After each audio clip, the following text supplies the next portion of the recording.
ലോകമെമ്പാടുമുള്ള കത്തോലിക്ക വിശ്വാസികളുടെ മധ്യസ്ഥനായ വിശുദ്ധ പാദ്രെ പിയോയുടെ രൂപത്തിൽ നിന്നും രക്തക്കണ്ണീർ ഒഴുകുന്നതായി റിപ്പോർട്ട്. ഇറ്റലിയിലെ കാസാൽബ എന്ന ചെറിയ പട്ടണത്തിലെ സാന്താ മരിയ ഡെല്ല ഗ്രാസി ദേവാലയത്തിലാണ് അന്താരാഷ്ട്ര മാധ്യമങ്ങളുടെ വരെ ശ്രദ്ധ ആകർഷിച്ച ഇത് ദൃശ്യമായത്. കഴിഞ്ഞ ഏപ്രിൽ മാസത്തിലാണ് സംഭവത്തിനാസ്പദമായ കണ്ടെത്തലുണ്ടാകുന്നത്. ദേവാലയത്തിലെത്തിയ ഒരിടവകക്കാരനാണ് വിശുദ്ധ പാദ്രെ പിയോയുടെ രൂപത്തിന്റെ ഇടതു കണ്ണിൽ നിന്നും ചോരയ്ക്ക് സമാനമായ ചുവന്ന കണ്ണുനീർ തുള്ളി താഴേക്ക് ഒഴുകുന്നതായി ആദ്യം ശ്രദ്ധിച്ചത്.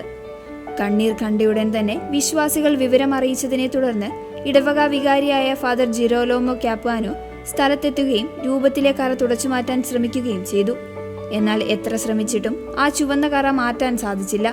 കഴിഞ്ഞ 2 വർഷമായി പള്ളിയുടെ മുൻവാതിലിൽ സ്ഥാപിച്ചിരുന്ന രൂപമാണിത്. ശാസ്ത്രീയ അന്വേഷണങ്ങൾക്കായി നിലവിൽ ഈ രൂപം അവിടെ നിന്ന് മാറ്റിയിരിക്കുകയാണ്. സംഭവത്തിന് പിന്നാലെ ഇടവക വികാരി പള്ളിയിലെ സുരക്ഷാ ക്യാമറകൾ നേരിട്ട് പരിശോധിച്ചു. ഇത് ദൈവത്തിൽ നിന്നുള്ള യഥാർത്ഥ അടയാളമാണെന്ന് ഇടവക വികാരി വ്യക്തമാക്കി. കഴിഞ്ഞ 10 വർഷത്തിലേറെയായി ഇവിടെ സ്ഥാപിച്ചിട്ടുള്ള CCTV ക്യാമറകൾ ഞങ്ങളുടെ പള്ളിയിലുണ്ട്. ഏപ്രിൽ 1 മുതൽ 30 വരെയുള്ള മുഴുവൻ ദൃശ്യങ്ങളും ഞാൻ വ്യക്തിപരമായി പരിശോധിച്ചു.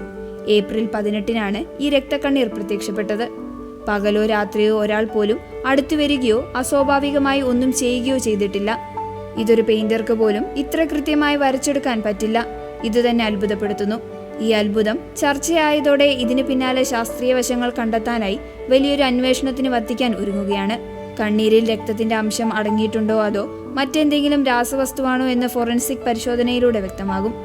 2024-ൽ വത്തിക്കാൻ പുറത്തിറക്കിയ norms for proceeding in the discernment of alleged supernatural phenomena അനുസരിച്ചായിരിക്കും ഇനി മുന്നോട്ടുള്ള നടപടികൾ.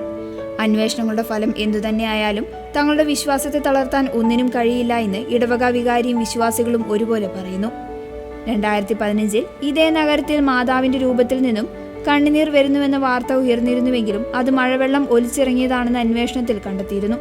എന്നാൽ ഇത്തവണ CCTV ദൃശ്യങ്ങൾ ഉൾപ്പെടെയുള്ള തെളിവുകൾ ഉള്ളതിനാൽ കപ്പുവ രൂപത ബിഷപ്പ് മോൺസിഞ്ഞോർ പിയത്രോ ലഗ്നാനിസിയുടെ നേതൃത്വത്തിൽ വത്തിക്കാൻ വിശ്വാസ തിരുസംഘത്തിന് റിപ്പോർട്ട് സമർപ്പിക്കാനുള്ള തയ്യാറെടുപ്പിലാണ് അധികൃതർ.